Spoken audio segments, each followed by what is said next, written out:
Hi friends, আজকে আমি আপনাদের সঙ্গে শেয়ার করব ছোলার ডালের একটা সুস্বাদু রেসিপি। তো চলুন দেরি না করে রেসিপিটা শুরু করা যাক।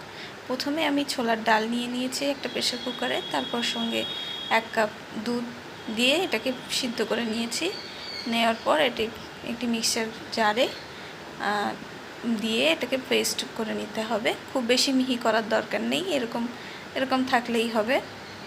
তারপর একটা কড়াইতে 2 চামচ ঘি নিয়ে নিয়েছি।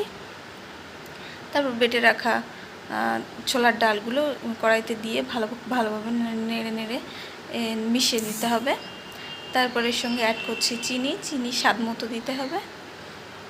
তারপরে আমি এখানে অ্যাড করেছি শাহি গরম মশলা।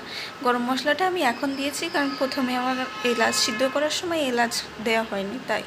তারপর আমি গুঁড়ো দুধ অ্যাড করে তারপর আমি এর সঙ্গে অ্যাড করছি কুচি করে রাখা কাঠবাদাম। তারপর এগুলোকে ভালোভাবে মিশিয়ে তারপর একটা প্লেটে একটু ঘি মাখিয়ে নিয়েছি। তারপরে এই ছোলার ডালগুলো এই প্লেটটাতে স্প্রেড করে দিয়েছি। তারপরে কিছু সময় রেস্টে রাখতে হবে। তারপর যখন দেখবো এটা শক্ত হয়ে গেছে, তো তারপর এগুলোকে পিস পিস করে কেটে নিতে হবে। ব্যাস, এই তো রেডি।